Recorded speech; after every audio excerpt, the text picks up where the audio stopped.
36 years old now, and it's taken me a long time to figure out a hobby that sits with me. Pre-brain injury, which was 2012, I used to do a lot of working out. I would hit the gym, I would go for runs. People suggest all of things like crafting and, they're not quite as exciting as I was hoping for. And I categorized them according to how easy they would be to get. And then I figured out where I'd have to go and when I'd have to go. And there was a lot of planning that went into it. I pulled my daughter out of school because birds. And I get to the side where all the birders are standing, and my daughter, she goes, I've waited so long to see this bird. I'm like, you didn't know about this bird an hour ago, babe. Welcome back to the Big Year Podcast. I'm Robert Bomander. Sorry to have been gone so long, but birding seems to drag me away from editing more often than not this month. I'm actually sitting in a park close to my home. It's my local patch called Gilkison Flats, or as we like to call it, the Flats, because Gilkison's a bit of a mouthful. I've also been gone a little longer because I'm recovering from a severe hand injury when I fell after seeing both a Ross's and snow goose in Burlington in March. I hyperextended all the fingers on my right hand, using it to brace and protect my camera as I tripped over a rock and fell to the ground. Camera, always important than your body. It is May 2nd, 2024, and I was supposed to publish this episode yesterday, but once again, birds got in the way. In this case, a Summer Tanager arrived in my old birding patch in Colonel Sam Smith Park in Toronto on the shores of Lake Ontario. There seems to be an eruption of Summer Tanagers here in Ontario this year.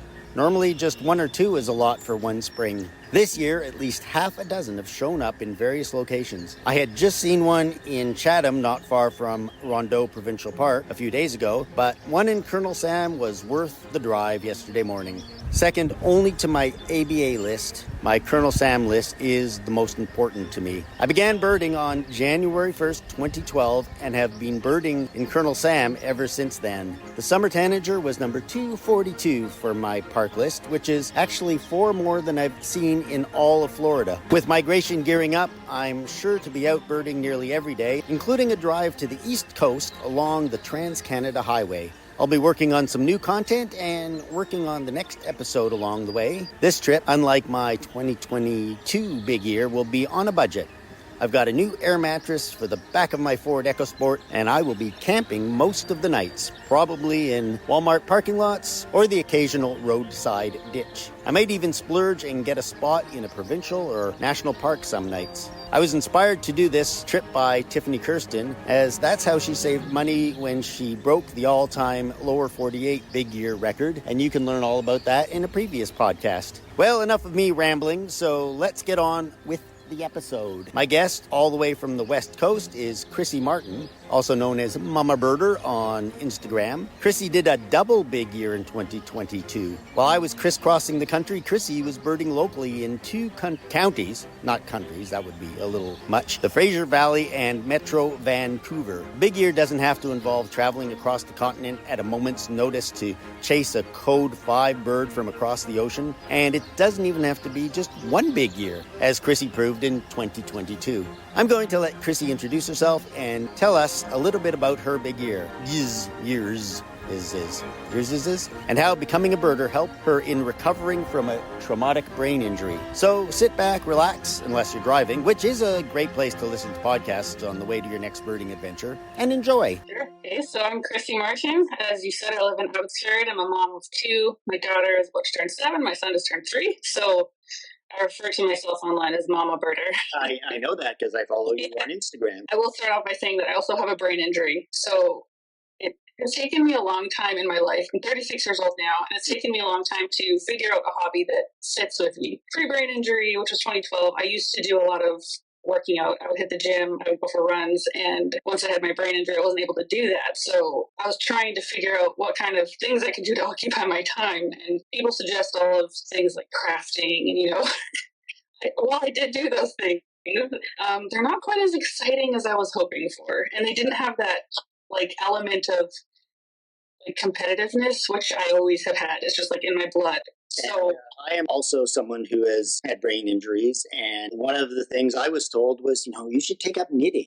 Crocheting is what I tried. Yeah, oh boy. I started a few blankets that have just sat in boxes uncompleted. So and Yeah. I was already a birder, but it is something from my own experience and other birders that I've met that they will tell me that it's quiets their brain. Yes. So tell me about your experience with birding becoming that thing that you discovered your passion for. I'm similar to you, the big year.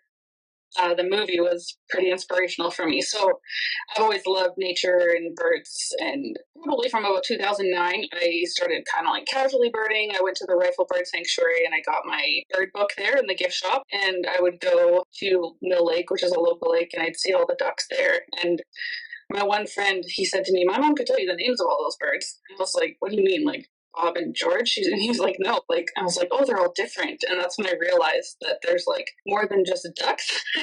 As I used to say, the regular sparrows. Exactly, right? So the big year, the movie came out and I watched it. And from there, I was like, oh man, like this nature thing that I've always loved, there's this side of it that is like competitive almost. And I love that. That speaks to me.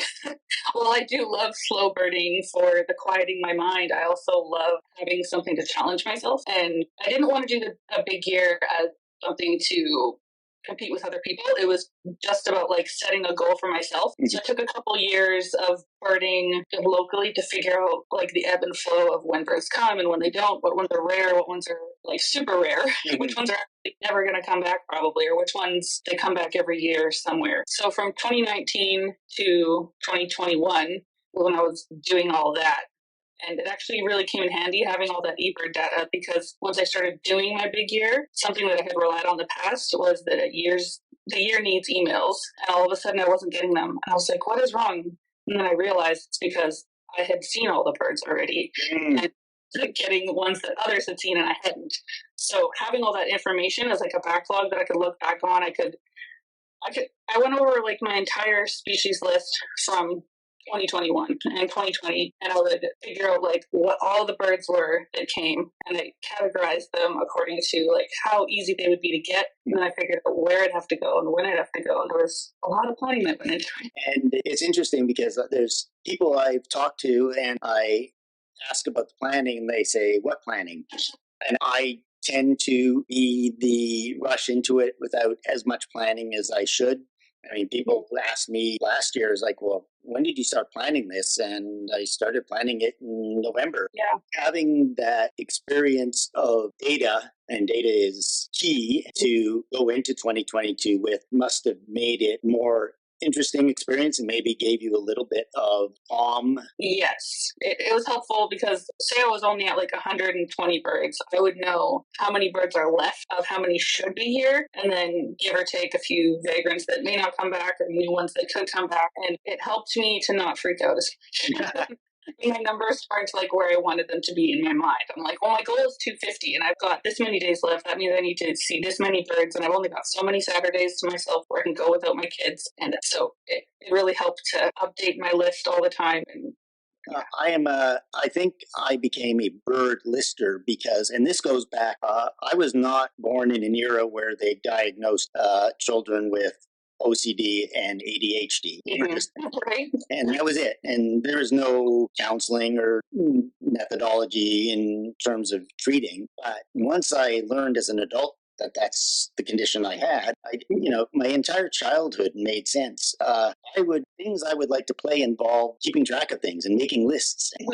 I remember as a little kid at camp, I would play, because if you went swimming, they had to have a buddy list. So there's always this list of each, the counselors had of the person who was your buddy when you went swimming. And I would play by myself in the evenings buddy list, and I'd make up my buddy list and do that. And I was like, and I think back on that and think, what kind of game is that? But those of us who like to list things, our brains just work differently. That's the thing about the Big Year movie. It wasn't the birds. It wasn't learning about species. Is, you can make a list of birds. That makes it worth doing. Now I can actually get a chart out, make graphs, and make lists from all these different places that I go to. So that was the kind of thing that my brain always did. But was that something that you look back on your childhood now and you go, I was always writing lists of things? Not so much listing, but sorting of things. If I had a deck of cards to play with, I would sort them. Like, I put all the clubs and the spades, and I put them all like that, and then I order them from like ace through king, and then I would play around with different ways to categorize everything. And if I had all of these colors of nail polish, I would put them all in order of color and really liked, I don't know, the structure of that kind of thing. That is going to influence you when you see a movie like The Big Ear and it's all about listing. And the fact that you had this desire to have all these lists before you decided to do your kind of local, as you say, little big ears, really is a benefit. And anybody who's thinking of doing big ears, yes, you can do them on the fly, but take Krissi's advice and make lists for a couple of years before you do it. Now, you mentioned that it wasn't just one local big ear, you did two different ones. So what were the two areas that you concentrated on? So I live in the Fraser Valley, and there's the Fraser Valley region, which goes past Hope. I don't know if anyone is going to be local enough to know what this is. I lost Hope near Hope, yes. And then the other region that I went to all the time, and I didn't really realize when I started birding that it was a different region, was the Metro Vancouver region. So that's basically from Langley all the way to like Bowen Island and not quite up to Spam. Yeah. He was I don't remember his last name, but he was the one that tried to help me get the whooper swan. Yeah. When you saw that, I think you said you dipped on that one, right? Yes. Yeah.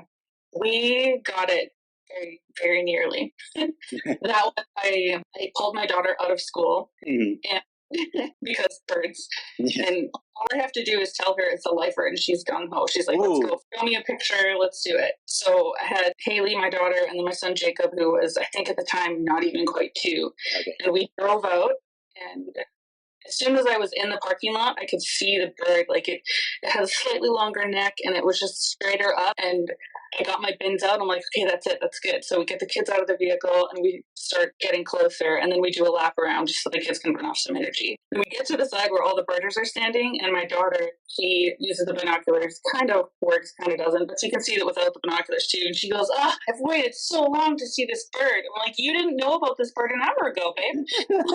I was in the Niagara region at one point last year when there was a yellow-crowned night hare. And even though few might show up during the course of the year, as soon as the first one shows up, you have to run and get it because it might be the only chance you get. And so I got there, and there was a bunch of birders there, including a 6-year-old. And I pointed it out where it was, and he looked and he saw it, and he said, I've been waiting my entire life to see this. So much. It's like, it's just that the little kids who I've been waiting for so long, and when you're under 10 years old, an hour is forever. And to me, that's like the most heartwarming story I've heard all year. And it just reminded me of that kid who waited his entire life to see a yellow-crowned night heron. So the whooper swan, yes, that was a costly bird because A, I flew all the way across the country for it, and B, when we were out looking for it, I put my binoculars on the roof of my car and grabbed my scope and then drove off and never saw my binoculars again. So I had to get new binoculars as soon as I got home. But that is total attention deficit disorder and ADHD and OCD and all these other alphabet soup things. I had 4 bizarre concussion incidents. Is your injury something you want to talk about? I'll just say accident. Don't want to go into too much detail. I was hit in the head a lot of times within a minute and a half. How did that affect your life in the recovery stage, and how have you learned to live with it since then? That's deep. So there are a lot of birders who have gone through similar situations, and a lot of people who do have mental health issues who are discovering that birding can be a terrific influence on their life. It can. So in the first couple of years, I had a lot of memory issues. So the injury was in 2012, and basically my memory from like about 2009 and now I'll say to about 2013, 2014, there's a lot of just blank spots. And then things like my ability to speak would come and go. It's not like my brain would still be working. I could think. That is something I struggle with a lot. Yeah.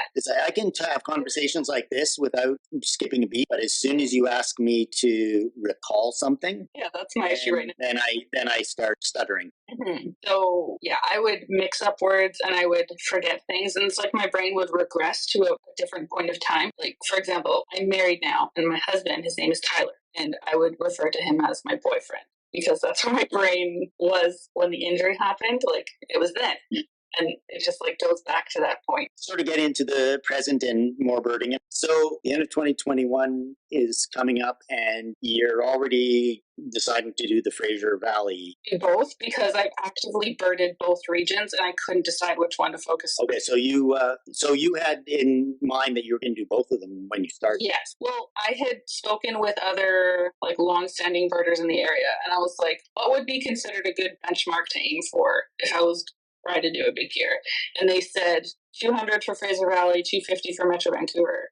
So when I started my big year, I didn't say that I was doing it. I have a Facebook page where I like share all of my birding adventures with everybody, but I didn't. I was at the beginning of the year. I said, "Here are my goals. Like my goal is to hit 250. My goal is to hit 200." But I didn't say big year because I was like a little bit gun shy and not so confident on my own abilities. What if my head gets really bad and I crash, or what if I just dip a whole lot? So I started talking about it probably within the first month because my name was like at the top of some of the charts, and it shocked.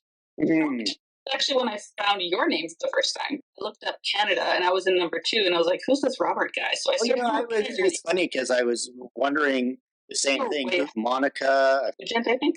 Yeah, Monica Nugent. I was like, who are these people that are they traveling across Canada too? You were there and Monica was there and a birder here in Ontario. And I'm thinking, the only person doing this? And I discovered traveling across the country, when you're in BC, you're going to see a lot of birds in January, February, March. Yeah, you have to be willing to go out in the cold and the rain though. It was very cold and like unseasonably cold for here. I know it's not very cold for Ontario, but we had so in Ontario, you guys are used to the cold, but in BC, we have a lot of what they call fair weather birders, and they call themselves this. So winter, you'll see the gung-ho people who go out and go birding, and then you start to see more names on the list once we hit like March, April, especially migration in May. Like that's when it actually starts to be like, okay, there's a lot of competition out here.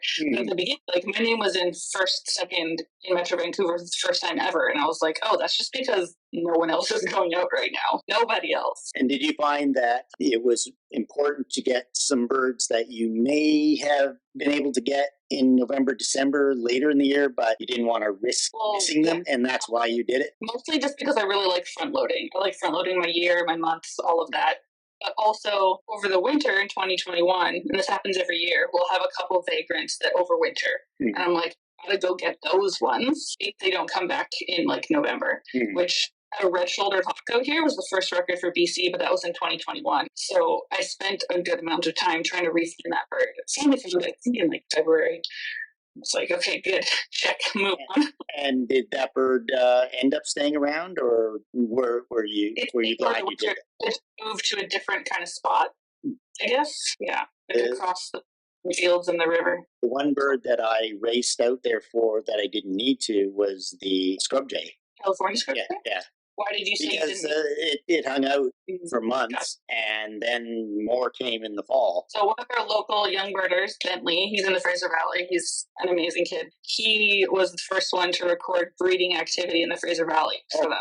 Wonderful. So, and now they're regular. It's so weird. It went from being this like, holy wow bird to, yeah, that's normal. When I heard about a California scrub jay there, because when I built up what I thought was a good list of 460-ish birds that I could see across the country, California scrub jay wasn't on that list. Right. So when I heard about it, it was like, I have to get out to BC and get that bird. And that's the kind of thing I think that doing your research in advance is very helpful for, because you probably knew that already that California scrub jays are not going to be one and done birds. Kind of like, this was like on the cusp of that change actually happening. Oh, okay. So it was still like, get it while it's here, just in case.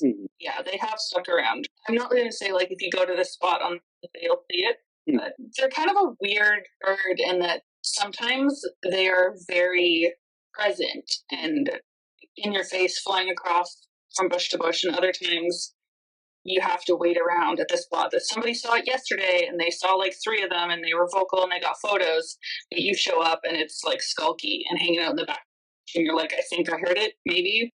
Tell me about keeping 2 sets of lists, especially did you have to make sure that if you were in Fraser Valley, a bird you'd already seen in Metro Vancouver you've already e-birded it, but I got to remember I have to e-bird it in Fraser Valley too, because very aware of where I had seen each species, and I had a list, because I love lists, a list of like birds that I had seen in both places, and ones that I'd only seen in Metro Vancouver, ones that I'd only seen in Fraser Valley, and then I had also like a BC goal to see 275. So I knew I was going to go up to like Burns Lake area, which is kind of around Prince George, halfway point of BC. So there's birds out there that I didn't see in either of the Fraser Valley or Metro Vancouver, but it upped my BC list. So I can appreciate having two counties that you're working on and keeping track of them accurately. Yeah. Number that we would see in one area would be completely rare in the Fraser Valley. Like if all the shorebirds are going to be Metro Vancouver, because we've got Boundary Bay over there, and the only place to get shorebirds out here is like random farm fields, and it is random because they just stop over on migration, or they'll go. Sometimes we'll get them showing up at Harrison Lake, by Harrison Heights, and other than that, shorebirds are like, you're not going to see them. Sometimes we get scoters out here in the Fraser Valley, and again, they're at the Harrison Lake. But other than that, I'm trying to think if there's things out in the Fraser Valley that we wouldn't really get in Metro Vancouver. Some of the mountain species, like there's a little section of Manning Park that is in the Fraser Valley that's really accessible, called Strawberry Flats, and then there's also Gibson Pass. So there's birds in there that would be a lot harder to get in Metro Vancouver. Well, you had to have your rare bird list. The BC rare bird list wasn't good enough for you. You had to have a Metro Vancouver rare bird alerts and Fraser Valley rare bird alerts. And one of the things I did on January 1st of this year was turn off all those alerts. There's so many of them. I did that too. I was burned out on December 31st, actually. And for the first time in 5 years, I did not do any birding on January 1st this year. And it was very freeing moment. I can tell you that it just was like, oh, I feel so much more relaxed. But then I went out and birded the next day. Yes, exactly. That's what I did too. I just birded from my living room. What part of the big year did you find the most satisfying? As I was thinking about this before we were talking today, I was thinking that all of my stories that I come up with have to do with the people who are there with me. So it is a lot about like the community, and like some of my favorite things are when I like took my daughter out to Blackie Spit and we got her to see her lifer long-billed curlew, and she successfully found them herself in her binoculars, and it was like this huge big moment for her. And then another one, this is getting into like some of my favorite birds, but also favorite moments. My husband Tyler and I, we dropped off the kids with Grandma and Grandpa, and we went to Boundary Bay just to see what was out there. And it just so happened that there was a rare bird, a buff-breasted sandpiper, that showed up that day, and I didn't know about this going in, so it was like a surprise. And then I saw a couple other critter friends while we were there, and we all thought that we were just not going to see the bird because no one had found it. The tide came up against the dike, so usually sandpipers are not going to be there when it's right up against the dike, but the water was pushing up under all of the dried seaweed that had been there all day, and the birds were like light enough that they were walking across it. We were losing light, and just not hopeful that we were going to find it. We kind of had all spread out along the dike, and all of a sudden I was like, I think I hear something down there. And I looked down, I'm like, I definitely see sandpipers. So I called my friends back over that I had run into, and my friend Robert, different Robert, obviously, he was like, I see it. And it was the most amazing thing. We all got to see this bird, and it was a lifer for everyone who was there. So that moment when people that I've held in high esteem and thought, like, I don't think there's ever going to be a bird that she hasn't seen that I have. And like the look on her face when she saw it, like she was just so excited. So like the excitement of seeing birds with other people and it being exciting for everybody, like it makes it all worth it. All those times where I'm like out by myself and like I don't get to talk to anybody because I'm out looking for this bird way out in the middle of nowhere, and I find it, and yay! But I look around and I just want to celebrate with. I was going to ask you about that because there have been so many times where I've chased rare birds that in the past did this, and there's no one to high five, there's no one to bump with. And even though that happened a number of times last year, I was able to at least share that with the social media community. I was able to put it on Instagram and feel like other people were there with me. For me, one of the birds that I saw by myself that I would have loved to have someone there was the, what's the owl? The Lamulated owl. This is where when I have to say a specific word, I can't say that word. But yeah, I got the flammulated owl, and I even saw the little baby in the nest hole, which was so cool. But nobody there. It's like not a single person walked by that I could say, "Oh, you have to see this." And I stayed there for like an hour until it got dark. What was for you one of the birds that you felt like it would have been really nice to have had someone with you? I think like most of the birds that were really awesome to see, I had other people with me. Yeah. Spruce grouse, that one. Okay, so again, this is Manning Park at Strawberry Flats. I don't have cell reception when I'm there. So even if I wanted to post on social media, I have to wait till I'm back into cell service. So I knew that the spruce grouse and rough grouse and sooty grouse, all the grouse that are regular there, or at least expected, you have to go early in the morning or like late in the day at dusk, because that's when they come out onto the road. They wait until it's cooler, and then they come out and they forage a bit along the edge of the road. I live at least an hour and a half, hour and 45 minutes from there.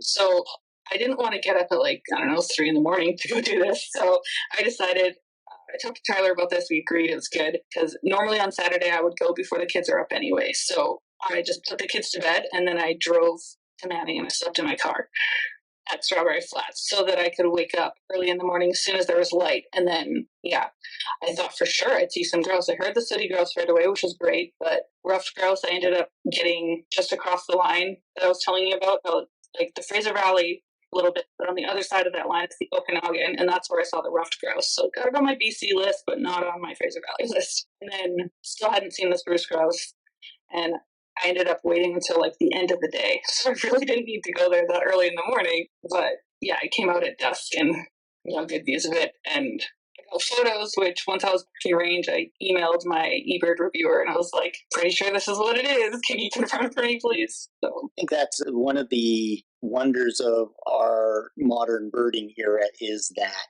we do have the ability to share some of these things almost right away, if not right away, and we don't have to just sort of go back to our little hotel rooms and go, yay, for me. For me, it's usually a steak dinner. It's a lifer. That's my celebration. What is your favorite thing to do to celebrate a lifer? If I have kids with me, it's bubbles. We blow bubbles. We call them lifer bubbles. I started it with Haley because she was pretty little when I started doing this, and I got her into the idea of lifers being something you celebrate. Mm-hmm. So we started bubbles, and then when I first went out birding with Bentley, he lives in the Fraser Valley. He was like, I think, barely 13 at the time, maybe even still 12. Different habitat. There's a lot of lifers for him. So we blew a lot of lifer bubbles. Yeah. I'm on the Vancouver Birds page, and sometimes you'll get people there who are new to Canada. Like they're birders in a different place in the world. Like my one friend Nazmul, he's from Bangladesh, and he contacted me and was like, "You seem pretty knowledgeable. Would you be willing to take me out birding?" And I was like, "Sure, let's do that." So I introduced him to the concept of the lifer bubbles. And the next time that we went out, the first thing he said after saying hello was, "Do you have the bubbles?" I might have to start that as a thing in the East. The West Coast people have this sort of vibe that we in the East just don't have. And I think one of my blog posts was called that West Coast vibe. What is that vibe, though? Because it's all I know. Like, what does it seem like to you? It's we're just having fun. That's true. And less traditional, kind of? Yeah, and yes, we take our birding seriously, but we're just having more fun than. Let's get some bubbles. And of course, you have to drive a Prius, apparently, a Tesla. I didn't believe how many Teslas I saw out there. It's ridiculous. I drive a Ford Escape, so I drove the Escape Hybrid for about 8 years, and yeah. I now drive a Ford EcoSport, which is the smaller version of the Escape. And see, but that's the other thing is the extra level of environmental concern for people on the West Coast too, and the sushi. We call them crunchy people. The crunchy granolas. Yeah. I don't think they've taken it this far in BC yet, but in California, in a park where there's a washroom, they have no hand dryers or paper towels. Yeah, you just ship it off. And I've started doing that now.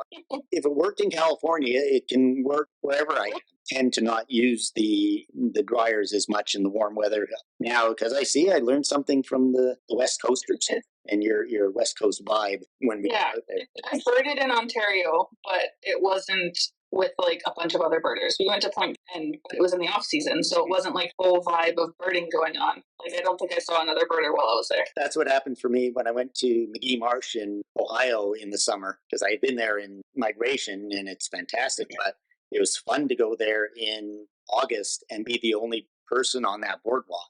And that must have been for you in Peely, that kind of experience. Yeah. So you ended up with how many birds in each of the places you wanted to do your listing from? Okay, so birds that do include the ringneck pheasant, because that was horribly taken off all of our lists. We have areas where they are introduced but established. Mm-hmm. That reminds me of the introduced but established peacocks and peahens on the island? On the island. Yeah. Because when I listed them, and I count them, even though eBird stole them away from me. Right. When I listed them, they were countable. They were on my list. And sometime in January of this year, they disappeared. Yeah, that happened in like pheasant too. Yeah. So I knew toward like October, November that it was going to come off. But I was like, it's still there. I'm counting it. Yes. That's why when I tell people how many birds I saw, it includes that bird, because frankly, when I was on the island, the birds were everywhere. They were breeding, they were young. Right. There's an established ABA bird, so why would they take it off the list? It's a whole bunch of politics, but it is what it is. So I counted as I had 252 in Metro Vancouver, which was 2 over the goal, and then 219 in Fraser Valley. So the goal out here was 200, and then it became, okay, well, I've hit 200. Now I got to make another goal. Otherwise, I'm just going to slow down and stop.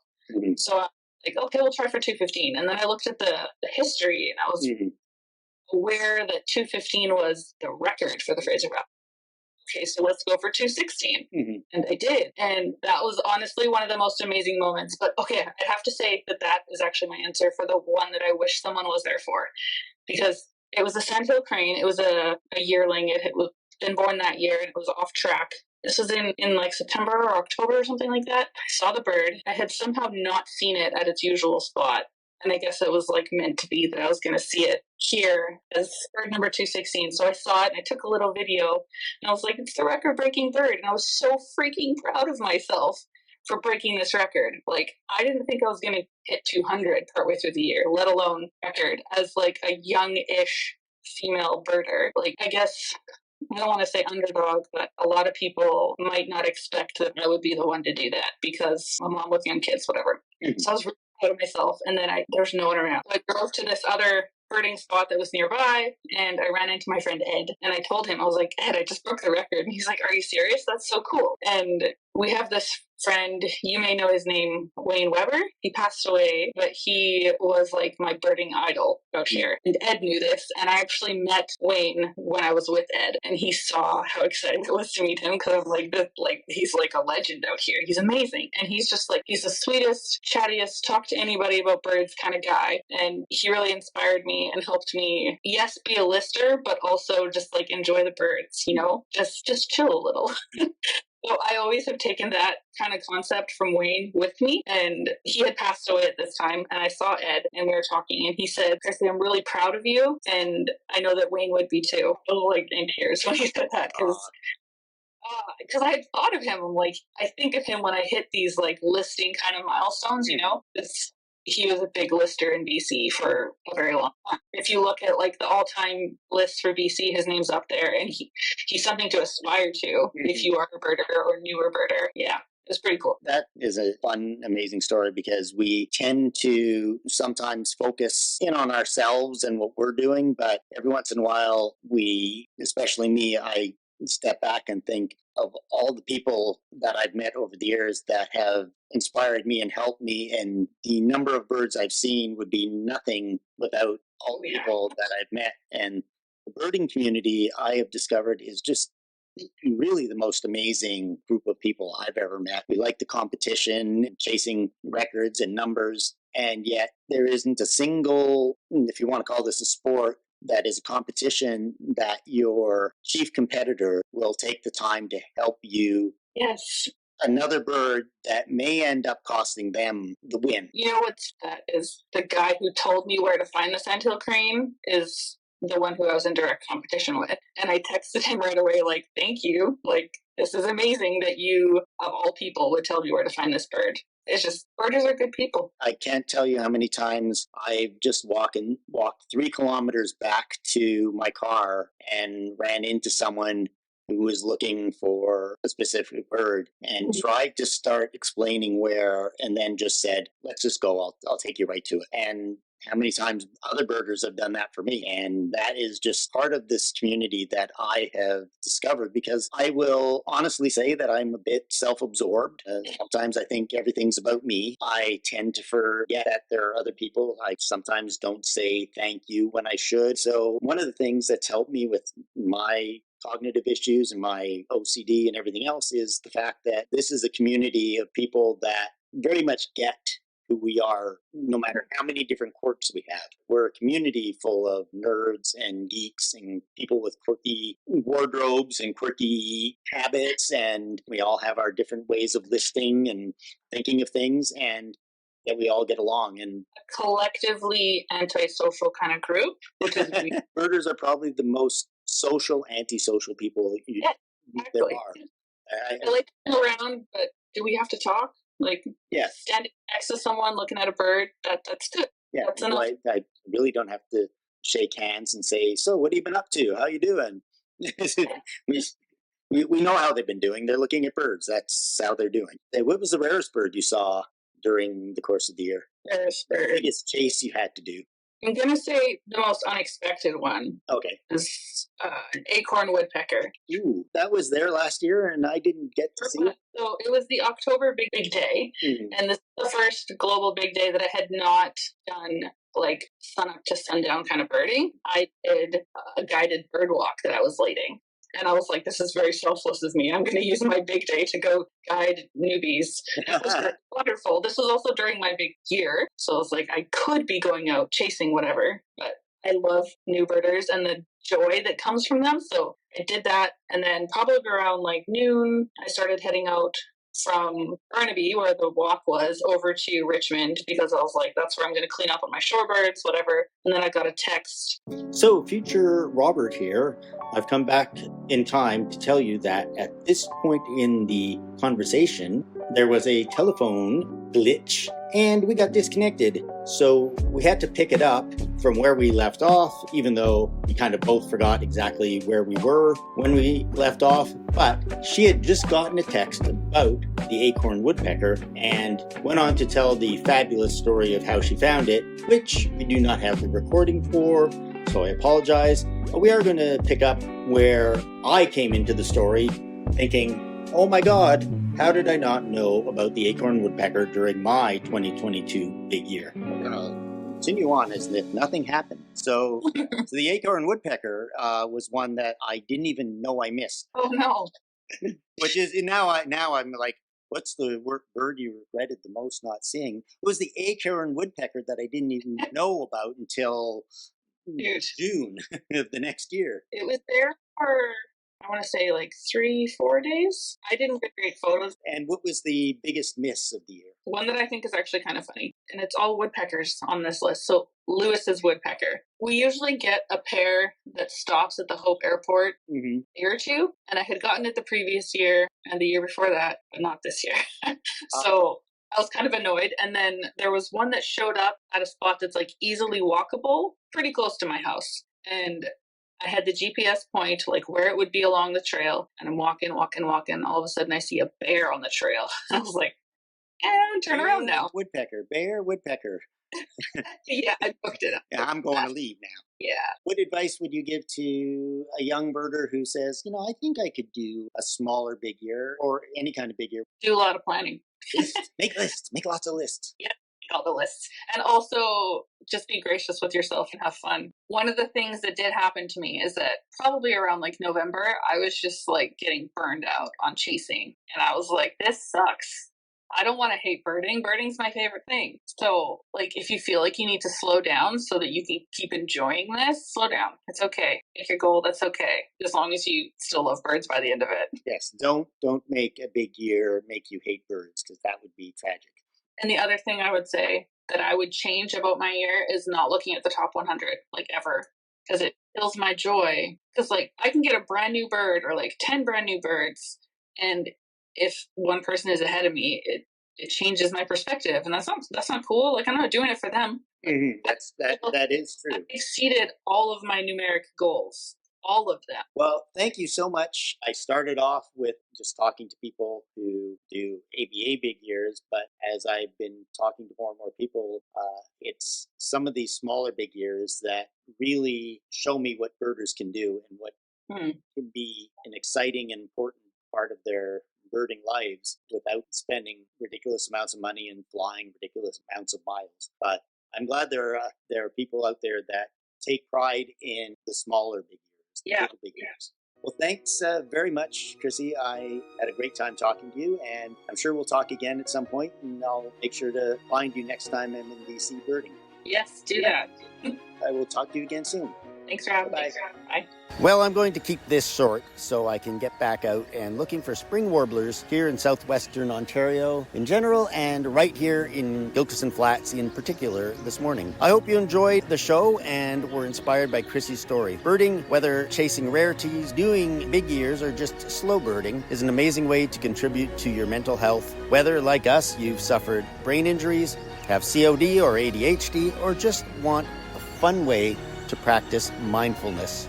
Next time, my guest will be Brett Forsyth from right here in Ontario, who again in 2022, an eruption year for big years, did an Ontario self-powered big year, mostly from the seat of his bicycle. Until then, strap on your binoculars, sling your camera over your shoulders, and get out there. As always, may the birds, and during migration, the warblers, be with you.